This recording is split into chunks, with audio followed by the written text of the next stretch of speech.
Bonjour à tous. Dans cette vidéo, nous allons parler du célèbre demi-dieu Persée. Persée, prince péloponnésien. Il est l'un des plus grands héros de la Grèce antique. Il est le fils de Zeus et de Danaé, fille du roi d'Argos Acrisios. Averti par l'oracle de Delphes que son petit-fils le tuerait, Acrisios fait bâtir une chambre de bronze souterraine où il enferme Danaé et sa nourrice. Zeus aperçoit pourtant la jeune fille et la séduit après s'être transformée en pluie d'or. Danaé donna alors naissance à Persée et l'élève en secret, jusqu'à ce que les cris du jeune enfant, âgé alors de 3 ou 4 ans, ne trahissent son existence. Acrisios fait exécuter la nourrice et exige de savoir qui est le père de Persée. Refusant de croire les déclarations de Danaé, il la fait jeter à la mer dans un coffre avec son fils. Le coffre est apporté par les flots jusqu'à l'île de Séryphos, où Danaé et Persée sont secourus par un pêcheur généreux, du nom de Dictys, qui signifie filet en grec. Il élève d'ailleurs le garçon comme son propre fils.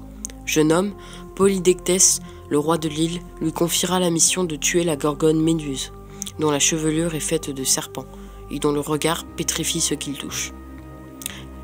Quand Persée tua Méduse, son sang versé donna naissance au cheval ailé Pégase et à Chryséaor, l'homme à l'épée d'or.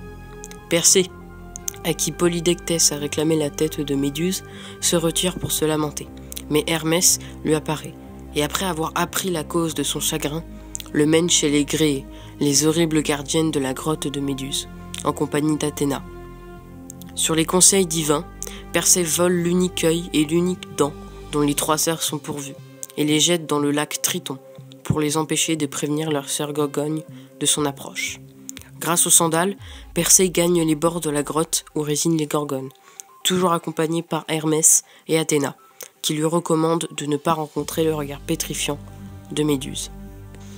Les nymphes du Styx offrent à Persée des sandales ailées, un sac magique pouvant contenir tout ce qu'on y met, et le casque d'Hadès pour le rendre invisible. Hermès l'aide encore en lui fournissant une épée qui ne se tord pas et ne se casse pas. Quant à Athéna, elle lui offre un bouclier poli comme un miroir pour qu'il puisse voir Méduse à travers son image réfléchie sur le bouclier. Cette astuce permettra à Persée d'éviter d'être pétrifié par son regard direct et mortel. Persée, coiffé du casque d'Hadès, s'approcha des Gorgones endormies et trancha la tête de Méduse, qu'il met dans le sac offert par les nymphes du Styx. Il s'enfuit, talonné par les Gorgones réveillées qui suivent son odeur.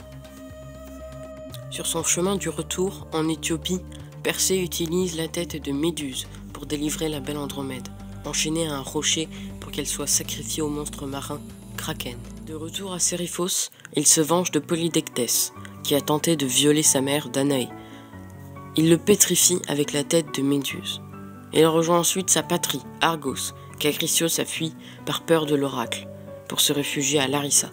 Or, le roi de cette cité organise des jeux funéraires, auquel Persée prend part. En lançant le disque, il tue accidentellement Acrisios, qui assiste aux épreuves comme spectateur. Par égard pour son défunt grand-père, Persée échange sa royauté d'Argos contre celle de Tirynthe. La légende de Persée, en particulier les épisodes de Méduse et d'Andromède, a connu une grande fortune après l'Antiquité. Il est possible qu'elle ait influencé les légendes chrétiennes des saints pourfendeurs de dragons, comme celle de Saint Georges. Et voilà, c'est la fin de cette vidéo, j'espère qu'elle vous aura plu. Si c'est le cas, n'hésitez pas à vous abonner et à commenter la vidéo, ça fait toujours extrêmement plaisir. N'hésitez pas à me dire dans les commentaires si vous avez des idées de thèmes de vidéos à me donner. Et pour ceux qui me suivent, on se revoit la semaine prochaine pour une prochaine vidéo sur la mythologie grecque.